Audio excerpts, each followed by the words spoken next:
sesuai rencana tadi, kita hari ini fokus mempersiapkan diri menghadapi PTS. Jadi yang kita bahas adalah latihan soal persiapan PTS. Untuk PTS, jumlah soalnya 10 anak-anak, 4 pilihan ganda, 1 pilihan ganda kompleks, 5 esai. Gitu ya. Jadi ada beberapa tipe soal yang harus anak-anak hadapi saat menghadapi PTS tahun ini.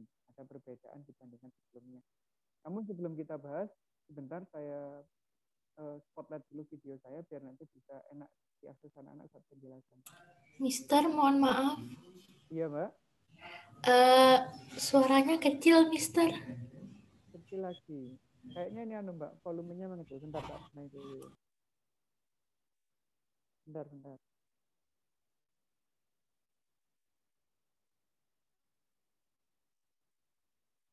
Sudah mendingan? Sudah lebih jelas ya sekarang? Jelas, Mister. Oke. Baik anak-anak, langsung aja. Kalau yang belum ada catatan, belum ada buku catatan, silakan dipersiapkan karena ini tidak saya share ke anak-anak, hanya kita bahas di sini. Jadi kalau perlu ditulis, silakan ditulis gitu ya. Sudah siap semuanya? Baik, untuk nomor 1, model soalnya seperti ini. Yang saya bahas bukan soal PTS-nya, anak-anak, tapi hanya modelnya saja, gitu ya. Kalau model berarti bentuknya akan sama. Untuk nomor 1, yang saya ambil adalah masalah hukum dasar kimia, terutama di hukum pro, yaitu hukum perbandingan tetap. Yuk, jawabannya berapa kalau ada soal seperti ini?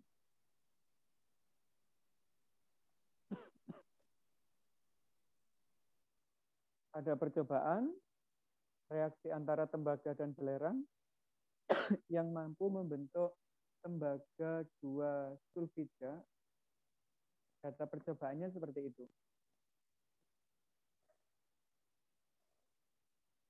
Strategi menjawabnya seperti apa? Terus jawabannya yang mana?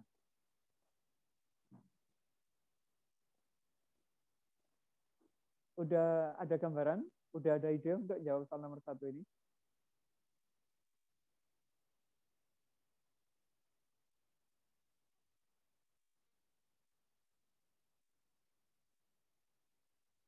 Apa, Rek, jawabannya, Rek? Agak lama-lama lah.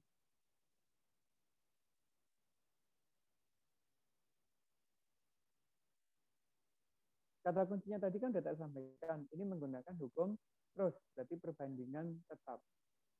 Dasar jawabnya gimana? Ya kita tinggal mencari aja data massa tembaga jika ditambah massa belerang itu sama persis dengan massanya tembaga sulfida. Itu adalah trik atau strategi yang digunakan untuk menjawab soal nomor 1. Data 1 mungkin enggak. Ini 18. Kalau ditambah 2 tidak mungkin sama dengan 6. Karena 18 tambah 2 itu adalah 20. Jadi data ini kalau kita gunakan untuk menentukan perbandingan masih butuh analisis lebih jauh. Jadi boleh kita tinggal dulu. Nah, data yang bisa langsung ketemu itu yang ini anak-anak. Yaitu saat 8 ditambah 4 sama dengan 12. Nah, berapa perbandingannya? Ya ini aja dibandingkan. 8 dibanding 4. Ketemu. Berarti berapa kalau 8 dibanding 4? 2 banding 1. 2 dibanding 1. Berlaku enggak di data nomor 1? 2 banding 1-nya berlaku enggak? Ya berlaku. Berlaku. Ini 4 ke sini. Berarti cuma butuh 2 kan, berarti dibagi 2. Cuma butuh 2 gram. Nah, kalau di sini berarti butuh berapa gram anak-anak? Agar dia menjadi 2 banding 1. 4. Butuh 4. Di sini cuma butuh 4. Nah, kemudian 4 ditambah 2 hasilnya sama dengan 6. Artinya, di data nomor 1, itu tidak semua tembaganya bereaksi. Yang bereaksi hanyalah 4, yang bersisa ada 18. Begitu cara baca. Bisa dipahami ya? Begitu juga yang di sini. Coba, berlaku nggak hukum perbandingan itu? tetap berlaku. Berapa? 2:1. Kalau 2:1, berapa di sini yang diperlukan harusnya, anak-anak? Ini kan juga 4 yang diperlukan kan ya. 8 ditambah 4 berapa? 12. Tetapi di sini masih menyisakan 1 gram yang belerang. Begitu. Jadi di semua data ini, hukum perbandingan tetap itu berlaku. Yang paling mudah digunakan untuk menentukan perbandingan yang di sini. Karena langsung massa tembaga ditambah massa belerang sama dengan massanya tembaga sulfida. Bisa ya analisis soal yang kayak gini. Ini adalah tipe soal ujian nasional. Yang saya ambil soal ujian nasional. Ada pertanyaan sebelum saya lanjut untuk nomor 1? Tidak ada? Alhamdulillah. Kalau tidak ada, tak lanjut yang nomor 2. Gampang lagi ya nomor 2 ya. Cuma seperti ini aja. Jika dapat 100, saya aman nanti BTS. Larutan elektrolit kuat, kok kuat. Non-elektrolit dulu diminta ya. Non-elektrolit, kuat, dan lemah. Yuk, gambarnya yang mana? Secara berurutan.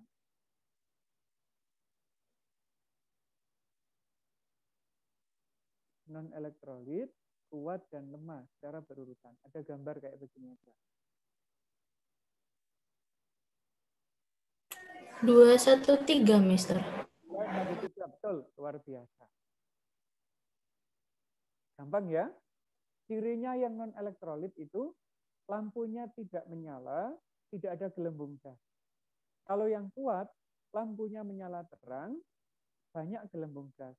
Kalau yang lemah, ada gelembung gas, lampunya tidak menyala, atau lampunya menyala sedikit, ada gelembung gas. Itu ya perbedaan di antara ketiga jenis larutan elektron. Bisa untuk nomor 2? Baik, kalau sudah nggak ada masalah, tak lanjut yang nomor 3. Nomor 3 seperti ini, anak-anak. Ada bacaannya sedikit. Senyawa yang kita kenal memiliki berbagai bentuk geometri atau bentuk 3 dimensi. Geometri molekul dipengaruhi oleh banyaknya pasangan elektron ikatan dan pasangan elektron bebas di sekitar atom pusat.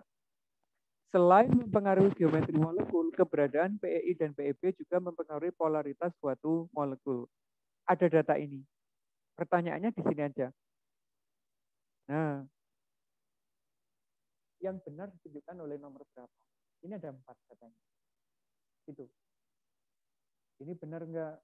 Ini benar enggak? Ini benar enggak? Ini benar. Nah, gimana cara jawabnya? Simple loh ya, soal nomor ini. Kalau misalkan kita harus membuat dari awal, untuk NF3, ya dari konfigurasi elektronnya, sekarang sudah tak siapkan nomor atomnya juga. Untuk N nomor atomnya 7.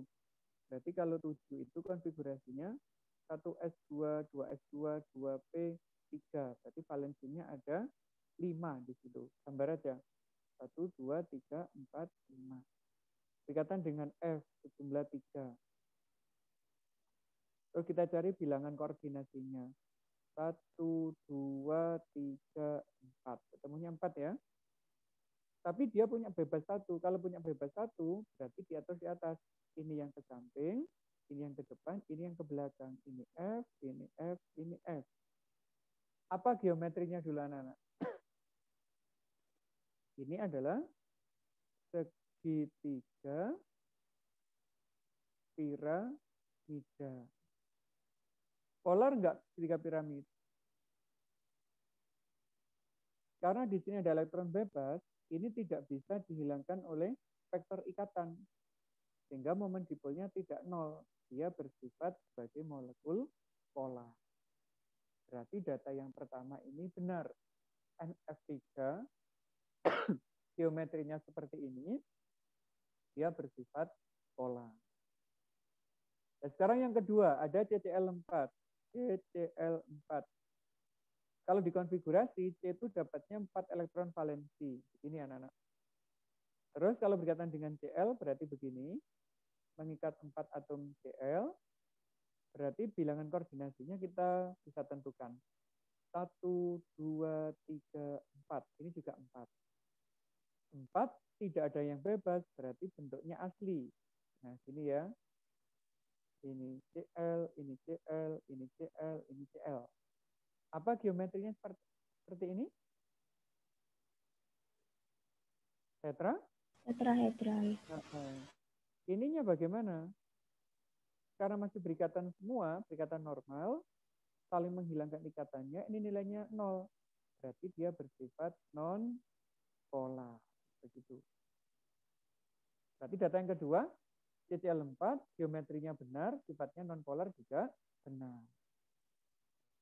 Nah, kalau soal kayak gini anak gampang. Kalau 1 ini sudah benar, otomatis yang nomor 3 ini juga benar, nggak usah ngecek. Ya. Kalau nomor 1 ini salah, nomor 3 ini juga pasti salah. Nggak usah ngecek lagi yang nomor 3. Nah, kalau 1 benar, 2 ini juga benar, kita masih perlu ngecek yang nomor 4. Karena bisa jadi jawabannya 1, 2, 3 atau 1, 2, 3, 4. Nanti kita cek yang nomor 4 dulu. Di situ ada H2O. O itu kan begini. Nah, gini kan ya. Bilangan koordinasinya kita hitung. 1, 2, 3, 4. Juga 4. Tetapi dia punya 2 term bebas di atas sama di samping. Yang ke depan ada ikatan, ke belakang juga ada ikatan. Nah, begitu. Ini berbentuk huruf P, ininya juga tidak sama dengan 0, berarti dia bersifat polar. Berarti data keempat ini juga benar. Artinya 1, 2, 3, 4 semuanya benar. Apa optionnya? Yang E. Bisa ya anak-anak ya? Jawab kayak gini ya. Untuk nomor 3, saya desain seperti ini untuk soal ini. Tapi bukan ini. Oke, sudah? Kalau tidak ada pertanyaan, tak lanjut nomor 4. Nomor 4 jauh lebih mudah. Soalnya cuma seperti ini aja.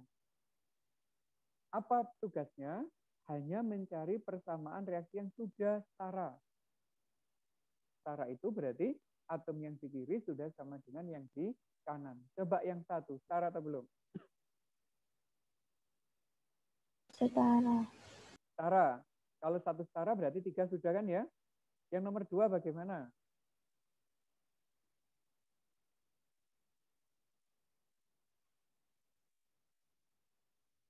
Setara. Setara, luar biasa. Yang nomor 4 bagaimana sekarang yang terakhir?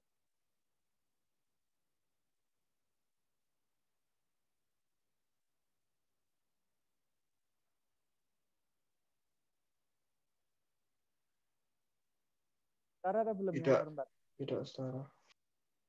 Coba diperhatikan lagi, dicek lagi. BA-nya di sini berapa? BA-nya 1. 1. Ini juga 1, berarti kan sama ya. O-nya 2. Di sini 2 kali 1. O-nya juga 2. Berarti sama. Hidrogennya. Ini ada 2. Ini ada 2. Berarti totalnya ada berapa hidrogennya? 4. 4. Di sini ada berapa? 4. Sama. Cl-nya di sini ada berapa? Kali ini. Berarti 2 ya. Di sini juga ada 2. Berarti ini juga termasuk persamaan reaksi setara. Berarti jawabannya adalah 1, 2, 3, 4. Begitu anak-anak. Pas PTS, dicermati dengan baik ya. Perbedaan jumlah atom di kiri dan di sebelah kanan. Jika jumlah atomnya sudah sama, berarti dia setara. Kalau belum, berarti belum setara. Bisa untuk nomor 4? Baik. Kalau nggak ada pertanyaan, tak lanjut yang nomor 5. Ini anak yang saya maksud. Ini adalah soal pilihan ganda kompleks. Perintahnya di sini. Mencari 2 pernyataan yang benar. Ingat ya, 2 yang disuruh mencari. Pernyataan yang diberikan ada berapa? Ini ada 5. Berarti dari 5 ini ada 3 yang salah. Nah, mana yang salah? Kita analisis saja datanya. Waktu kita belajar gaya antar molekul sudah pernah bahas grafik ini, yaitu hubungan titik di D dengan berat molekul dan kepolaran molekul. Berat molekul itu bisa dilihat dari posisi unsur di dalam tabel periodik. Di periode berapa dia. Semakin tinggi periodenya, berarti nomor atomnya semakin berat, semakin banyak, berat molekulnya juga semakin tinggi. Gitu. Coba pernyataan yang A, benar nggak?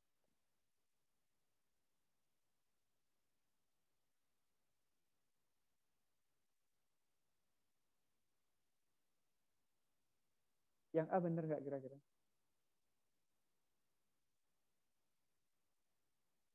NH3, HF, H2O, apakah mampu membentuk ikatan hidrogen? Kita lihat grafiknya aja di sini. Ini kan titik D-nya cenderung lebih tinggi dibandingkan unsur golongannya gitu ya. Nah, apa yang menyebabkan dia menyimpang titik D dibandingkan yang seharusnya? Berarti dia memiliki gaya antar molekul yang lebih kuat. Nah, syarat ikatan hidrogen, kemarin kan ini anak-anak, ada atom H yang bisa berinteraksi dengan unsur F, O, atau N dari molekul yang lainnya gitu ya. Kalau ini terpenuhi, berarti senyawa tersebut bisa membentuk ikatan hidrogen. Ini ada N dan H. Mungkin ketemu NH3 yang lain, berarti ada interaksi H sama N, berarti ada ikatan hidrogen. Ada H sama N juga bisa. Artinya, data yang pertama ini benar. Ketiga-tiganya bisa membentuk ikatan hidrogen. Ketemu yang satu, tinggal satu lagi, mana yang benar? Kalau yang kedua, titik di DSiH4 lebih tinggi daripada titik di CH4. Kita lihat, CH4 itu di sini, SI4 itu di sini. Berarti kan benar ya, yang SI4 lebih tinggi daripada CH4. Apakah alasannya karena ini berat molekulnya berbeda? Kita lihat, C ada di periode 2, Si di periode 4. Tadi disampaikan bahwa semakin tinggi periode, nomor atomnya semakin tinggi, berarti berat atomnya juga semakin besar. Artinya, berat molekul SiH4 itu lebih tinggi daripada CH4. Berarti benar juga ya di sini ya, sampai di sini. Nah, yang terakhir, apakah benar gaya Londonnya lebih besar SiH4 dibandingkan CH4? CH4 itu bersifat nonpolar. Kalau di nonpolar, unsur segolongnya juga nonpolar. Ini nonpolar, ini juga nonpolar, ini juga nonpolar. Kalau sesama nonpolar, yang bekerja adalah gaya London. Semakin besar periodenya, jumlah elektronnya akan semakin banyak, makin mudah mengalami polarisasi. Kalau polarisasinya makin mudah terbentuk, berarti gaya Londonnya juga semakin kuat. Berarti gaya London SiH4 itu lebih tinggi dari CH4. Ini juga benar. Kesimpulan akhirnya, pernyataan yang B ini juga benar. Ketemu wis ya jawabannya ya. A dan B sekarang gitu. Kenapa yang C kok salah?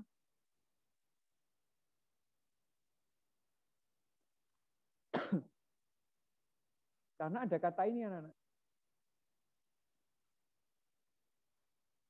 Titik di senyawa hanya dipengaruhi oleh berat molekul. Padahal berat molekul itu bukan satu-satunya penyebab perbedaan titik di D. Apa aja yang menyebabkan perbedaan titik di D? Yang pertama iya, perbedaan berat molekul. Semakin berat molekul, titik di D-nya makin tinggi. Yang kedua dari polaritasnya. Semakin dia polar, titik di D-nya juga semakin tinggi. Yang ketiga adalah kekuatan gaya antar molekulnya.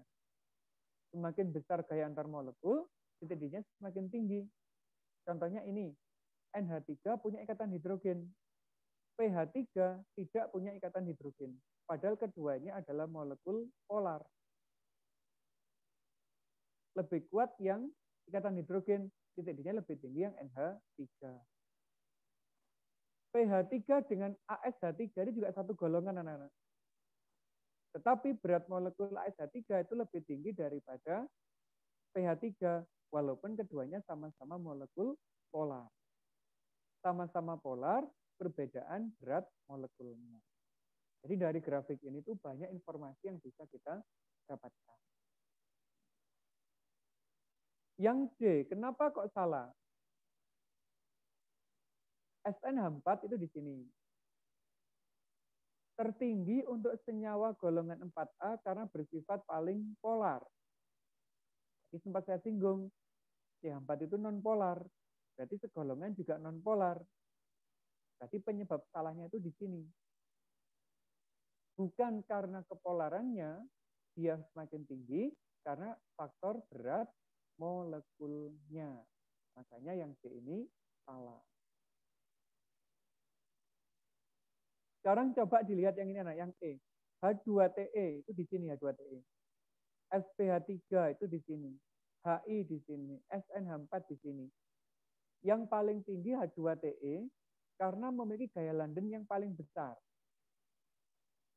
Nah, kita perbandingkan sekarang. H2TE ini polar. Mirip H2S. Berarti bukan gaya London. SPH3 itu juga polar. HI juga polar. Tapi SN4 yang non polar. Berarti faktor penyebabnya bukanlah kepolarannya, bukan dari gaya Londonnya. Begitu ya. Berarti untuk nomor 5 jawabannya adalah A dan B.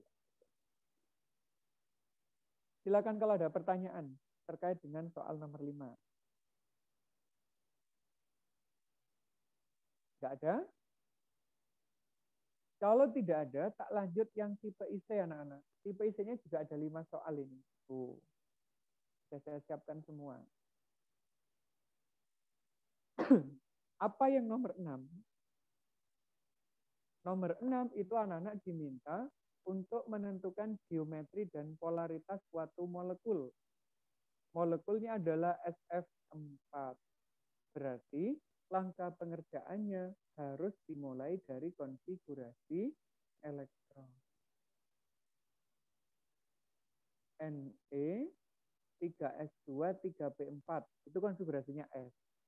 Yang ini 1s2 2s2 2p5.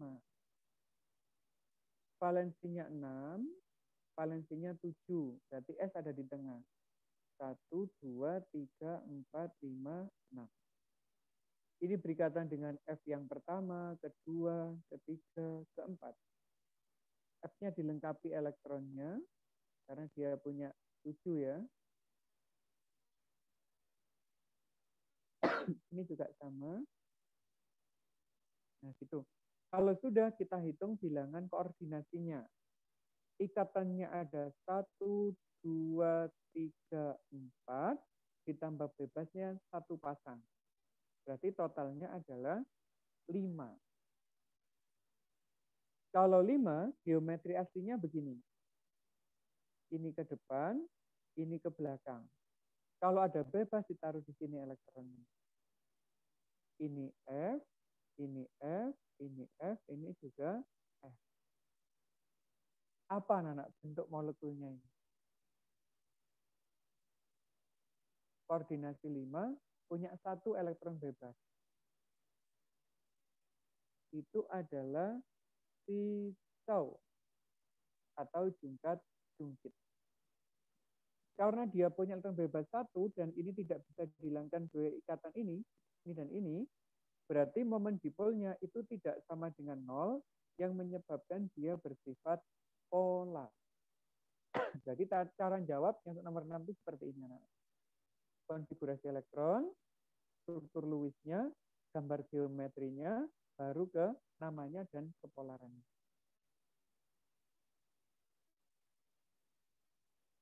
Ada pertanyaan nomor 6?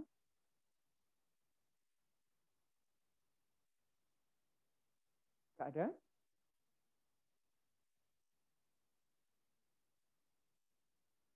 Baik, kalau nggak ada pertanyaan nomor 6, tak lanjut yang nomor 7 sekarang ya. Nomor 7 ini masalah hukum dasar kimia. Ada reaksi H2 ditambah O2 bisa membentuk H2O. Ini belum setara. Jadi kita setarakan dulu. 2, di sini 2. Selesai ya, gini aja ya. Perbandingan koefisiennya berapa, Nana? 2 banding 1 banding 2. Pertanyaannya di sini. Berapakah volume oksigen dan hidrogen yang diperlukan untuk menghasilkan uap air? Ini ada uap airnya di sini. 60 liter. Berapa oksigennya? Berapa hidrogennya? Cukup pakai hukumnya Gay-Lussac. Perbandingan koefisien sama dengan perbandingan volume. Ayo, berapa yang di sini? Yang oksigennya?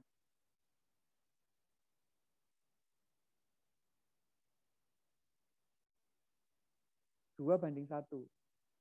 Kalau koefisiennya 2, volumenya 60 liter, anak-anak. Kalau 1 berarti berapa liter? 30. 30, betul. Yang di sini berarti berapa liter? 60. 60. Jadi cara jawabnya begini aja nanti. Untuk yang nomor 7. Gampang.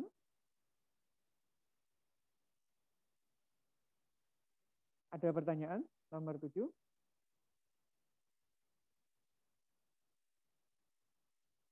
Enggak, baik.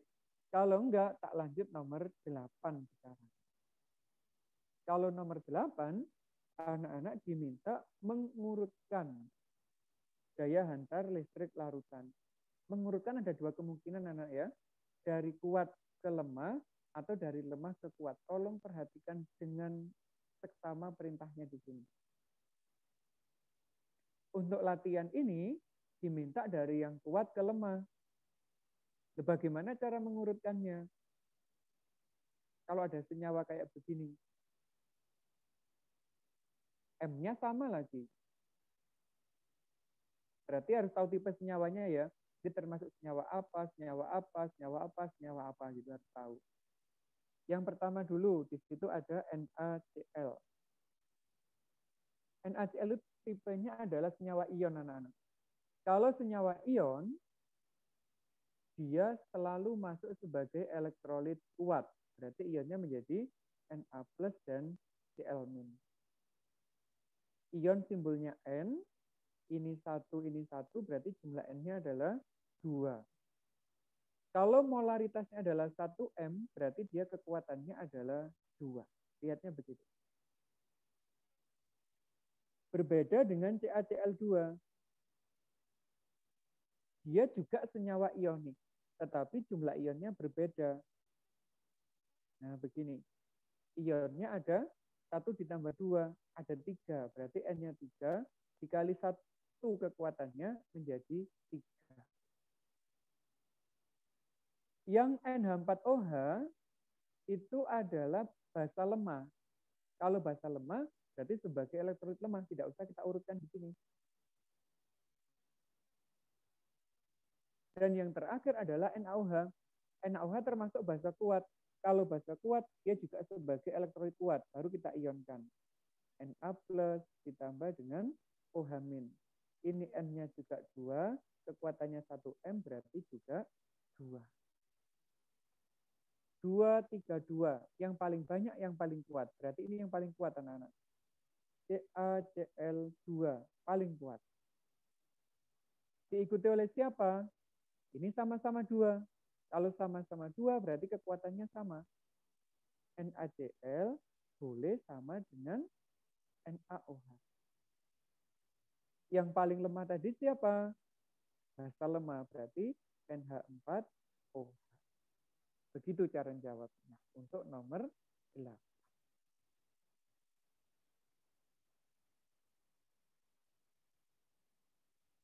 Gampang ya? Cuma ngurutkan aja kok. Kalau di soalnya cuma 3, sekarang kita latihan, kita buat 4. Nggak apa-apa, kita perbanyak di latihan. Itu nomor 8, anak-anak. Sederhana sekali. Sekarang nomor 9. Nomor 9 kita hanya diminta untuk menyetarakan. Kalau menyetarakan juga butuh waktu lama. Yang A misalkan. C3H8O ditambah oksigen bisa membentuk CO2 dan H2O. Lihat aja di sini C-nya 3.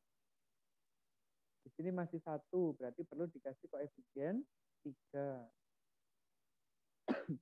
Hidrogennya di sini 8. Di sini hidrogennya 2, berarti dikali 4. Oksigennya sekarang, ini jadi 6, ini 4. Jadi totalnya 10. Di sini sudah ada 1. Berarti masih kurang 9. Akan jadi 9, berarti dikali dengan 9/2 atau 4,5. Dan koefisien pecahan itu tidak boleh. Baru ini kita kali dengan 2. Agar koefisien tidak ada yang pecahan.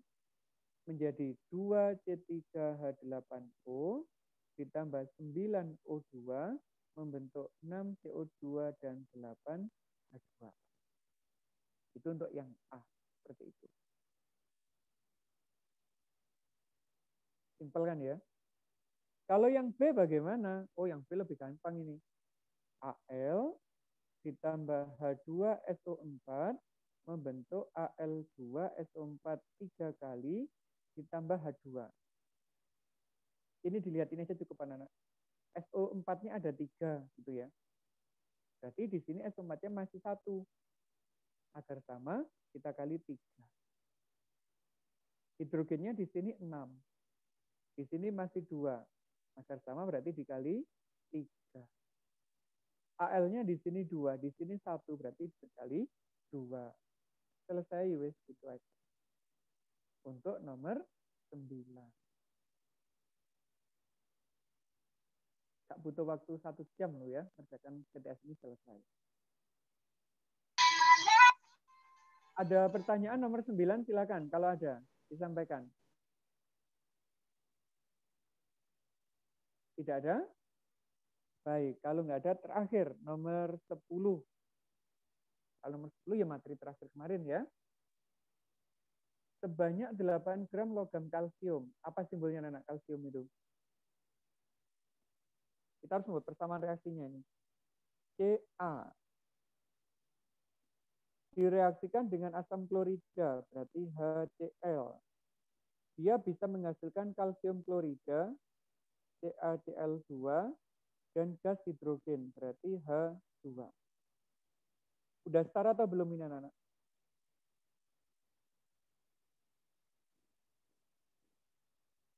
Ini Ca-nya 1, 1. Hanya 1, di sini 2, berarti di sini perlu dikali 2. Cl-nya 2, di sini 2, berarti sudah sama. Cukup gitu aja penyetaraannya. Kemudian ada data di sini. Masanya 8 gram. Pertanyaan A-nya di sini, berapa masanya, berapa volumenya? Ini yang B. Gampang sekali. Ada massa, kita bisa mencari mol. Massa dibagi AR. Massanya 8, AR-nya 40. Ketemunya 0,2. Satuannya mol. Nah sekarang berapa molnya CaCl2 anak-anak?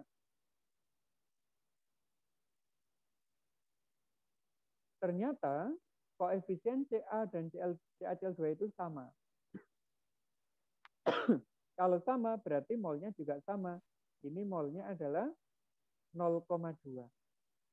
Ini pun molnya juga 0,2 karena koefisiennya sama semuanya. 1, 1, 1. Molnya dapat, kita bisa mencari massa. Mol dikali MR. Ininya 0,2. Nah, MR-nya berapa? Kita hitung aja. Ca itu 40. Cl itu 35,5 kali 2 berarti 71. Kalau dijumlah jadinya 111. Ini 111. Nah, gitu. Berarti kalau dikalikan 2, 2, 2, satu angka di belakang koma. 22,2 gram. Itu adalah massanya kalsium klorida. Lah berapa volume hidrogen? Langsung masukkan mol dikali volume molar. Ininya 0,2, volume molar itu 22,4. Kalau dikalikan 448, 2 angka di belakang koma. Nah, gini. Jadi 4,48 liter. Selesai, wes. Cara jawab soal nomor 10. Cuma begitu.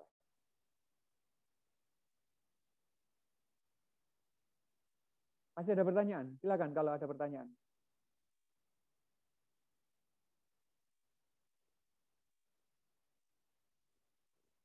Nggak ada? Alhamdulillah kalau nggak ada berarti kita sudah selesai untuk membahas soal UTS-nya. Nah. Model soalnya yang keluar ya kayak begitu. Jadi tolong dipelajari sebaik mungkin yang kita bahas ini tadi. Rekamannya nanti akan kami share, terus hari ini nggak ada tugas. Semoga PTS-nya hasilnya bisa maksimal, tetap rajin belajar, manfaatkan waktu sebaik mungkin. Terima kasih atas perhatiannya. Kalau ada pertanyaan boleh langsung chatting ke saya ya. Assalamualaikum warahmatullahi wabarakatuh. Waalaikumsalam warahmatullahi wabarakatuh. Terima kasih, Mister.